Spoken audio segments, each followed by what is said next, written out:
Sahabat Kristus yang diberkati Tuhan, salam jumpa dalam santapan harian keluarga di saat ini, dan salam sejahtera bagi sahabat Kristus dimanapun berada. Damai sejahtera dalam Tuhan Yesus Kristus dan sukacita Roh Kudus melimpah senantiasa dalam hati dan kehidupan sahabat Kristus yang terkasih. Sahabat Kristus yang dikasihi Tuhan, sebelum kita membaca firman Tuhan di saat ini, mari kita berdoa. Ya Bapa di sorga, kami bersyukur kepadamu karena kasih-Mu kami hidup sampai saat ini. Kami mohon ya firman yang hidup, bantulah kami untuk dapat mengerti kebenaran firman Tuhan melalui santapan harian keluarga di saat ini.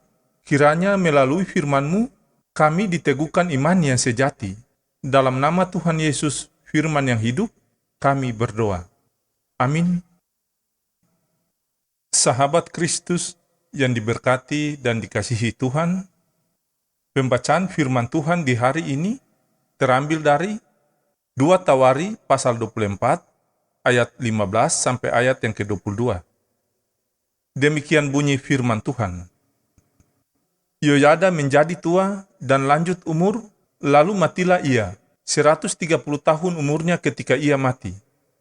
Ia dikuburkan di kota Daud di samping raja-raja, karena perbuatan-perbuatannya yang baik di Israel terhadap Allah dan rumahnya. Sesudah Yoyada mati, pemimpin-pemimpin Yehuda datang menyembah kepada raja. Sejak itu raja mendengarkan mereka. Mereka meninggalkan rumah Tuhan, Allah nenek moyang mereka, lalu beribadah kepada tiang-tiang berhala dan patung-patung berhala. Oleh karena kesalahan itu, Yehuda dan Yerusalem tertimpa murka. Namun Tuhan mengutus nabi-nabi kepada mereka, supaya mereka berbalik kepadanya. Nabi-nabi itu sungguh-sungguh memperingatkan mereka, tetapi mereka tidak mau mendengarkannya. Lalu roh Allah menguasai Sakaria, anak Imam Yoyada. Ia tampil di depan rakyat dan berkata kepada mereka, "Beginilah firman Allah, mengapa kamu melanggar perintah-perintah Tuhan, sehingga kamu tidak beruntung? Oleh karena kamu meninggalkan Tuhan, Ia pun meninggalkan kamu." Tetapi mereka mengadakan persepakatan terhadap dia, dan atas perintah raja, mereka melontari dia dengan batu di pelataran rumah Tuhan. Raja Yoas tidak mengingat kesetiaan yang ditunjukkan Yoyada, ayah Sakaria itu terhadap dirinya. Ia membunuh anak Yoyada itu, yang pada saat kematiannya berseru, "Semoga Tuhan melihatnya dan menuntut balas." Demikianlah bunyi sabda firman Tuhan.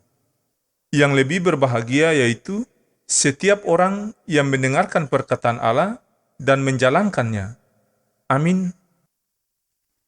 Sahabat Kristus yang diberkati dan dikasihi Tuhan, santapan harian keluarga Kristen di hari ini berjudul "Jadilah setia, baik atau tidak baik waktunya." Sahabat Kristus yang terkasih, beta ini sebenarnya orang baik, tapi keadaan bikin beta tidak baik. Hari ini beta baik, esok lusa tidak baik. Jadi sebenarnya beta tidak baik. Demikian salah satu lirik lagu Ambon yang mengungkapkan sebuah pengakuan bahwa seseorang menjadi baik tergantung keadaan.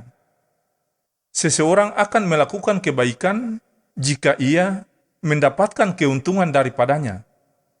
Tetapi jika ia dipengaruhi dengan jaminan keuntungan, kedudukan, jabatan, maka ia akan melakukan apapun, termasuk melakukan hal yang tidak benar.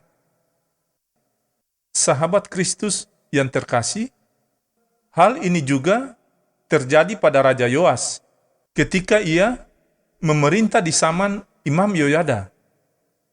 Yoas melakukan banyak perbuatan baik, seperti memperbaiki rumah Tuhan, mengatur peribadahan, dan mengajak umat untuk beribadah kepada Allah Israel. Namun ketika Imam Yoyada mati, Raja Yoas dipengaruhi oleh para pemimpin Yehuda untuk berbalik menyembah kepada patung-patung berhala, dan akhirnya Raja Yoas meninggalkan ibadahnya kepada Allah.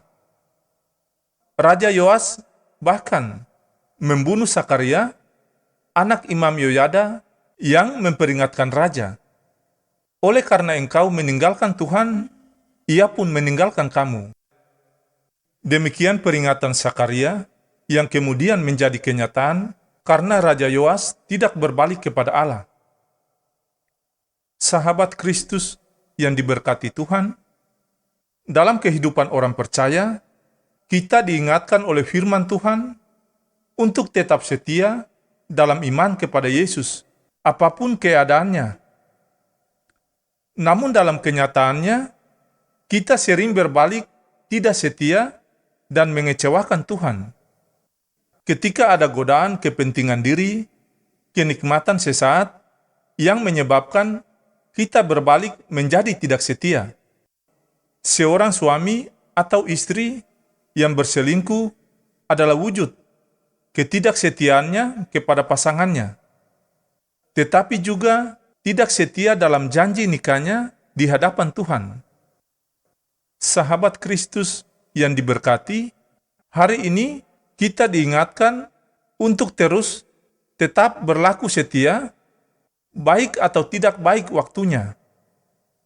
Ya Tuhan, tolonglah keluarga kami untuk berlaku setia, baik atau tidak baik waktunya. Semoga Allah sumber pengharapan memenuhi kami sekeluarga dengan segala sukacita dan damai sejahtera dalam iman kami, supaya oleh kekuatan Roh Kudus, kami berlimpah-limpah dalam pengharapan. Amin.